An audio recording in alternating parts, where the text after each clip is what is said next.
Hey, True Believers, England Teen here, and it is what if time again. Going to talk about what if number two. What if the Hulk had the brain of Bruce Banner? And here to help me is Eric Backissue Breen. How are you doing, sir?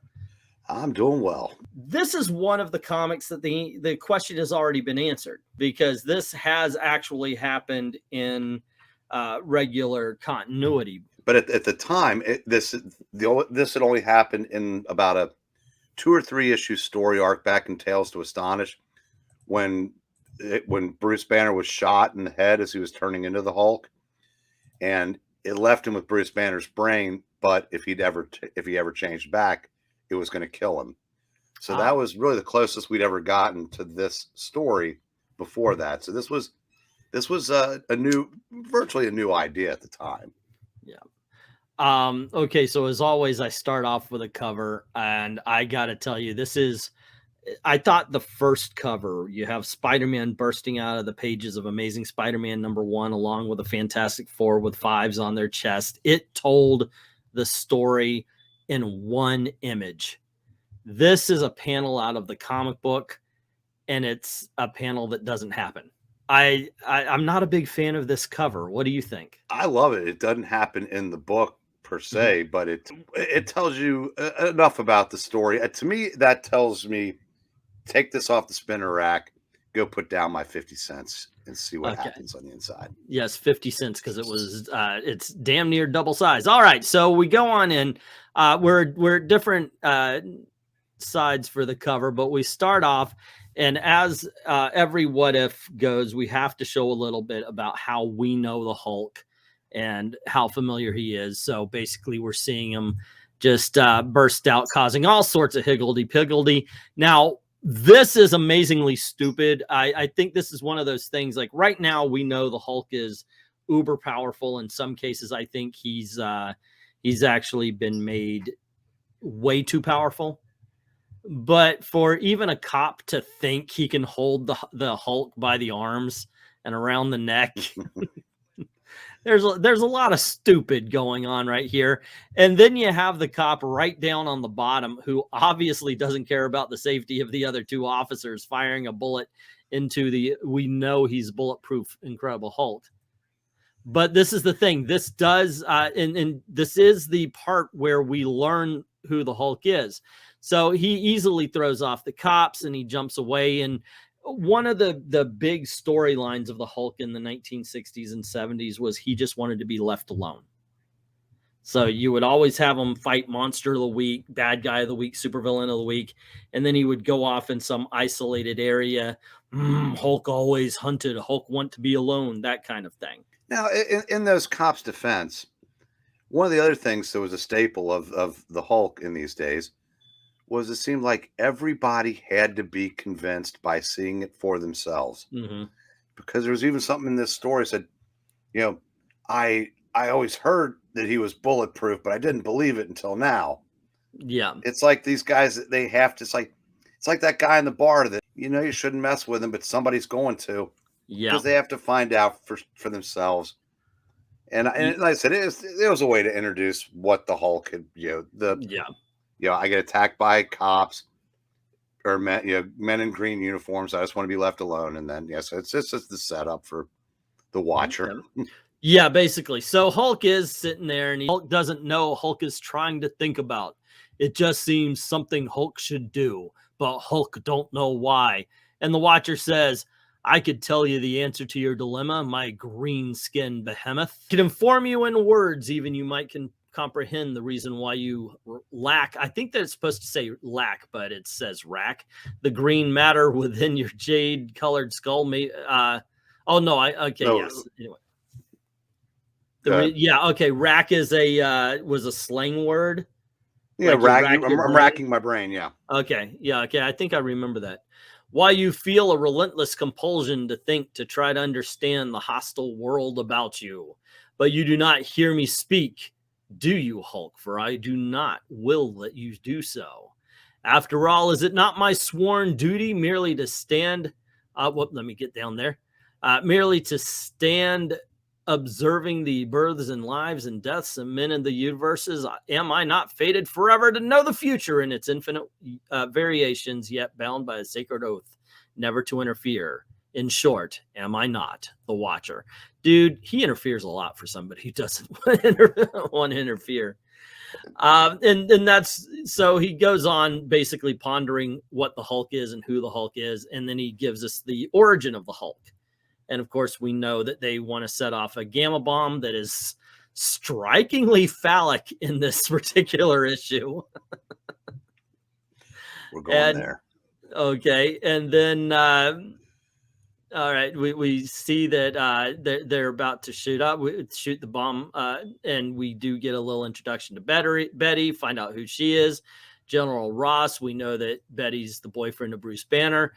And as soon as the rocket is about to be fired, he sees Rick Jones. So he goes out to save Rick Jones, telling his assistant Igor to hold the bomb off. But Igor is a little bit, ambitious. So he sets the bomb off anyway. And as we know what happens, they try to get into a trench. Like, why would that save him from gamma radiation anyway? They never explain that, but it's just something that we're supposed to go with. Because 1960s. Well, yeah, so, it just got to get in that hole, and you're. Yep. I guess it does. I guess it doesn't go into the ground. It's just straight. Yeah, it's just. Should we go? No. Okay, we're going straight. Okay. And so we do see him get hit, and everything is basically the same. This is the origin of the Hulk right here. This is Hulk number 1. If you read it, it basically goes word for word up to this point. And of course, the turning point is, as we know, the radio kind of sets him off and he becomes the Hulk, except for this time around, as the comic book says, he's got the brain of Bruce Banner. The only thing I wish they had done would have been to have him turn gray the first time. Yeah. Oh, that would have been kind of cool here. Yeah. Yeah. At this point, you were kind of just supposed to look at the first issue of Hulk as it had been colored wrong. It wasn't until later that someone took that idea and said, I can really do something with this.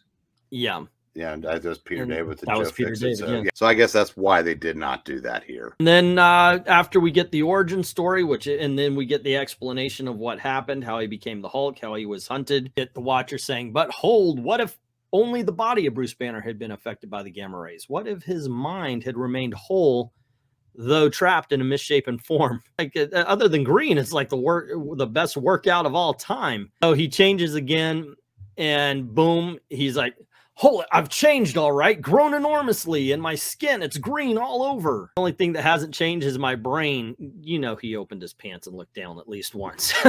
So, hey, other things. We went there again. Yes, we did. Yes. I don't know why. You know, there were none of these jokes in the first issue where I didn't have somebody to bounce off of. So, of course, he's talking about how he still has his brain, even though he's got the body of a monster. Watcher is saying, and that to paraphrase your mortal poet, Robert Frost shall make all the difference. For now, it is an intelligent being that crashes out of the radiation-proof chamber. We see military guys that crash into him. And change number 1, he reasons with them. And so instead of fighting the military right off and everybody reporting that we fought some monster, they just run scared. So he goes back because he realizes that, yes, Igor was supposed to hold the bomb, but he didn't. Igor fires at him. Hulk crushes the gun and he captures him. And this is change number 2. And that is no abomination. Am I right about that? Or would the abomination still be created? I don't see how. Because he gets captured right here as a spy. And we see somebody's got a thumbnail microphone who is talking to Russia, where we get the gargoyle. And he's like, oh my gosh, they managed to create a big old monster with great mental power. So the gargoyle flies over because he was the next villain, right? Yes. And he shows up to fight the Hulk, shoots him, and is like, that doesn't do anything. So the Hulk reasons with him. The gargoyle's no longer a villain or a threat. So that's change number 2. And then he changes back into Bruce Banner and he's talking to Betty, and you see night come on again. The next day he turns into the Hulk. So they figure, wait a second. Okay, I get it. I get in, let's like Dr. Jekyll and Mr. Hyde, which is what the Hulk's supposed to be. Comes that General Thunderbolt Ross up, calls him a monster, and he reasons with him. So I got to tell you, Eric, a little repetitious.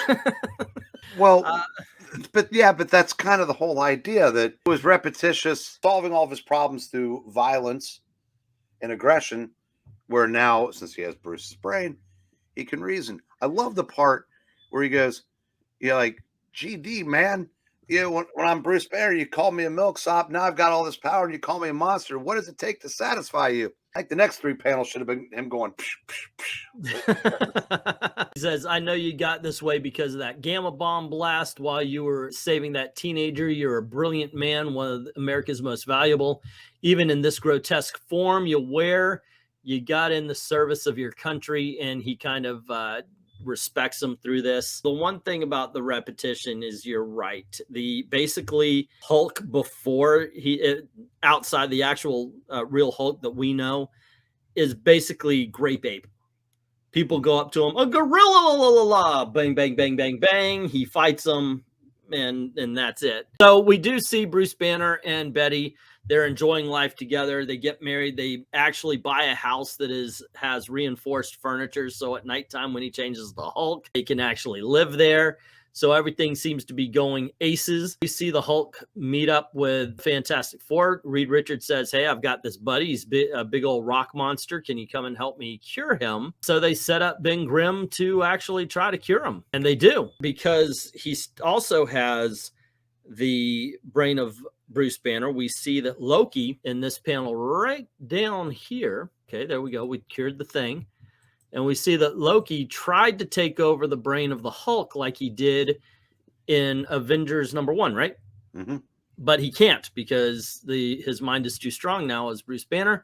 So we get the next big change, which is there is no Avengers. Well, since, I think in the Avengers #1, they sent that thing there in the Hulk, who had tried to do the right thing, but being more or less just nothing but, rage and aggression, just went straight through the tracks.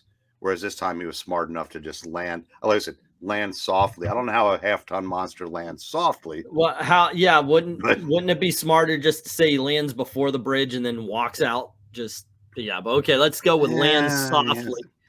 Yeah, that one tiny little change means no Avengers, and that will be important later on, kids. Reed Richards has asked me to move permanently to New York to engage in joint research with him. Betty says it's marvelous. It's marvelous, darling. So they go. Basically, it's Reed and Bruce putting their brains together when they get an intruder alert. And it's Charles Xavier, who, I got to tell you, this kind of bothered me. I don't know why. I understand. He says that, pardon my intrusion, but I thought it advisable to prove to you I could activate your special elevator from below by sheer mental power. Why? What freaking power trip are you on that you've got to mentally slap these two guys? I look at that more as that's showing them, hey, without having to prove myself, I just did. I can be of help. We're 3 mental giants here. and maybe he's overcompensating for being in a chair. I don't know. Maybe that's it. But he says, perhaps you'll let me join you in your secretive work. Again, I hope you'll pardon my being so forward. And of course, they say, hey, no, you're a geneticist. You're awesome. Let's join up. And they do. Then you missed something. Oh. He goes, I'm glad I did this instead of forming my school for gifted mutants. I am truly glad I came here instead of forming a school for mutants as I had originally intended. So no X-Men. No X-Men because of the Hulk. Now that one's a stretch, I think. But okay, we'll go. Well, he did this and he wasn't there to form that school, I guess. So I guess he found a different vocation. And you know what? He could have left all of the mutants to Magneto at this point. They build Cerebro. And they get this big old overload of energy, only to find out that this big old overload of energy belongs to Galactus. So that means that Silver Surfer has come along, and did they still not? The Watcher, I guess, figured he wasn't going to interfere, so you didn't get the Earth, you didn't get the fire in the sky. No, what happened was it said that what they were doing was sent out such powerful emissions yeah, he says that he right didn't here. need the Surfer to find the planet. So he That's basically right. said, That's "You right. guys destroyed yourselves." Yep, he says that right here, as a matter of fact. And so they try to fight him off, and he says, "Bah, Galactus." And by the way, I love the writing in older comic books. "Bah, your puny powers are as nothing to one who has feasted on the latent energies of countless stars. He's bowling us over like 10 pins. But how did he ever find the Earth?" And this is where we get this. "I, Earthling, once I needed a sentinel to find life-sustaining worlds for me, one called the Silver Surfer. But I did not need him to find your planet, for the powerful emanations of your own power-seeking apparatus guided me here. You doomed your own world." It amazes me that I literally read this like yesterday, and you remember this so much better than me. I gotta take Well, some I fish read oil this or something. tonight. Oh, okay. I see. So we get the Hulk, we get everybody trying to stop Galactus and pretty much being put down. I love this little mini spaceship Xavier's in. It leads to so many questions, like who put him in it? Was there a scene off panel where he's struggling between his chair and the ship, climbing in? Like, "Don't give up hope yet, my friends. Perhaps this concentrated laser beam, which we built into our special airship." And he fires it at Galactus. Galactus bitch slaps him, much like he did the other two. The guys go away defeated, and they come up with this idea to merge all three heroes into, I guess, onslaughts. Close. Sound impossible to describe it to minds accustomed to lesser phenomena. And when at length the smoke begins to clear, something stirs within the wreckage and the rubble. Something vaguely human in form, yet larger, more ominous. Somehow, in short, something far more than merely human. And then we see to me, it looks like Xavier absorbed the other two. The psychotron that allowed Reed Richards, Bruce Banner, and Charles Xavier to link up their powerful brains, merge them mentally and physically into one huge superpowered entity. Did they name them? Yes. I am the X-Man. Dun, dun, dun. All righty. So we do see that Ben Grimm is watching. He says, "Look, pal, I don't know who you are or what you've done with Reed and the rest, but just in case you're in league with that even bigger bozo, the view screen show on the roof, you're staying put until I find the guys." And he says, "Foolish human, you cannot be allowed to stand in the path of X-Man." So right away, he's to the point where he doesn't care about the people he loves. He smacks the Thing into a whole bunch of machinery. As a matter of fact, it was the machinery that changed him from the Thing into Ben Grimm. And he goes out to fight Galactus. Because notice he says, "Before I completely forget the reason why I'm doing this," right there, before I completely forget my human origins, perhaps even my predestined mission. Another 20 minutes, he's probably teaming up with Galactus. Right. Then the primitives of this world have not given up hope. The instinct for survival still lives in them. Now they're Irish. I've little more in common with the humans of Earth. I'm Irish now. Yet my every thought impulse tells me I must strive to defeat you, and I shall defeat you, or at least defeat you I shall. And Galactus says, "Hey, look, your mental force coming at me in vast invisible waves is nearly the equal of my own. Never in countless worlds have I encountered such a threat." We see the two face off, and Galactus says, "No, I cannot go on. It would take months, perhaps years, to defeat you this way.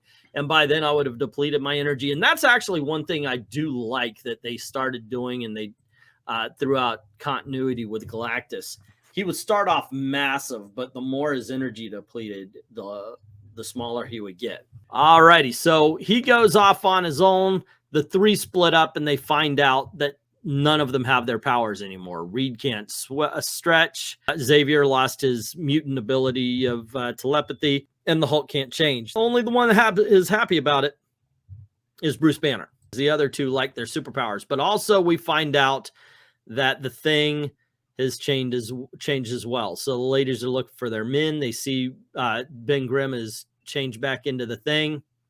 And they all kind of get scared because when he pops up, he says, well, what are you losers staring at? It's been alive, but the X-Men's emanations must have caused him to revert back to the thing. You know it, big brain, and I can already tell I'm a whole lot stronger than I was before. Strong enough that nobody's ever going to boss me around with that good do-gooder jazz. Nobody!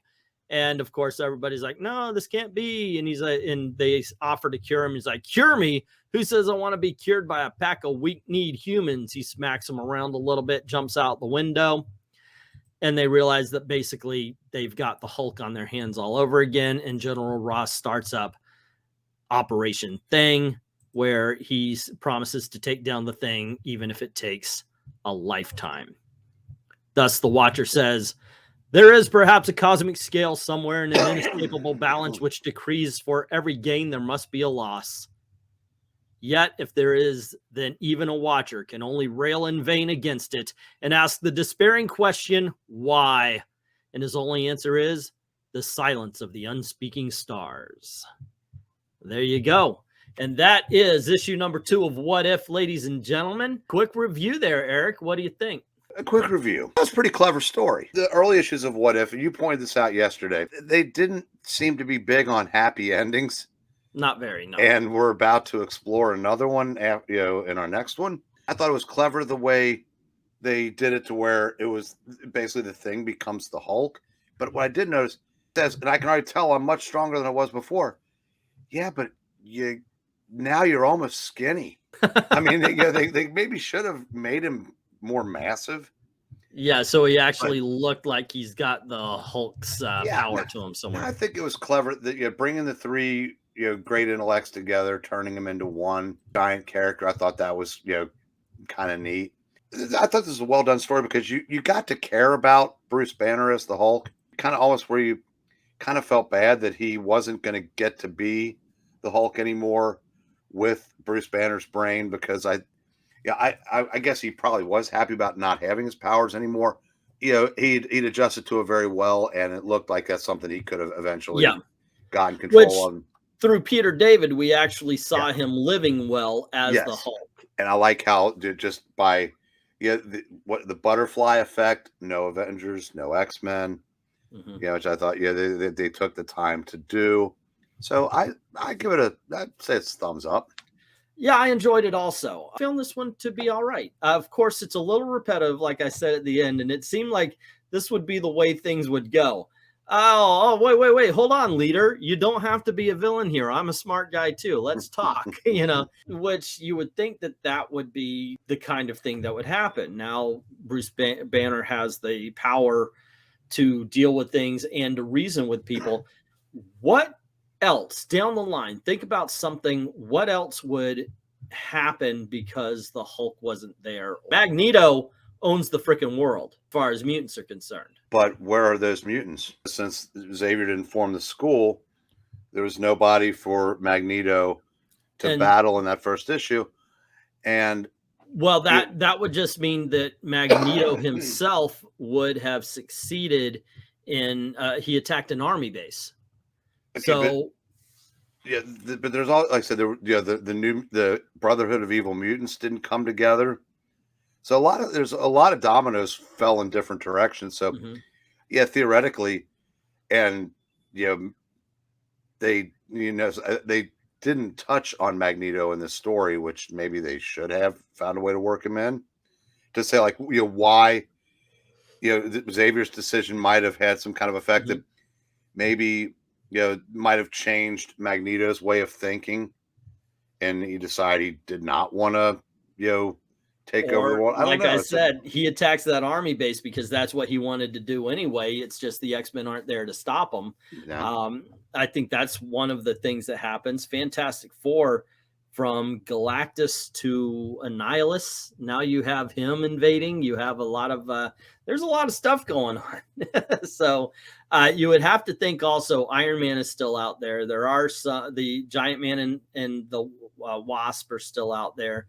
So there are people still doing their thing. But yeah, this does open a couple of doors. I'll tell you what, also, if you've made it this far, let us know what you think would have been a consequence of this particular story. Not necessarily a rewrite of what would happen if the Hulk had Bruce Banner's brain, but what is something going on from the story that they told here? What do you think down the line may have, the superheroes get crushed by a mountain in Secret Wars? That's one thing. If we ever get to that point. Of course, yeah, but that's the kind of thing that you would put out there. Let me hear you guys' suggestions. I like the book. I'm looking forward to issue number 3. I've read it already. I've got the trade paperbacks. I've read it. Keep an eye out. I hope you guys share. I need some numbers on these videos. The first one just blew chunks as far as views are concerned. Don't forget to hit the like and ring that bell if you haven't done it already. And watch the original video that should be popping up somewhere around here. And keep an eye out for issue number 3. I think you're going to enjoy it, Eric. Thanks for hanging out and talking about this comic. And hope you join for the other ones as well. I know you want to do next week's issue. It is, what if the Avengers had never been? All righty, looking forward to it. Once again, if you want to help the channel out, go over to Patreon or Ko-Fi. I'd like to thank everybody who's already done that. And to everyone, all of the true believers, thank you very, very much for watching.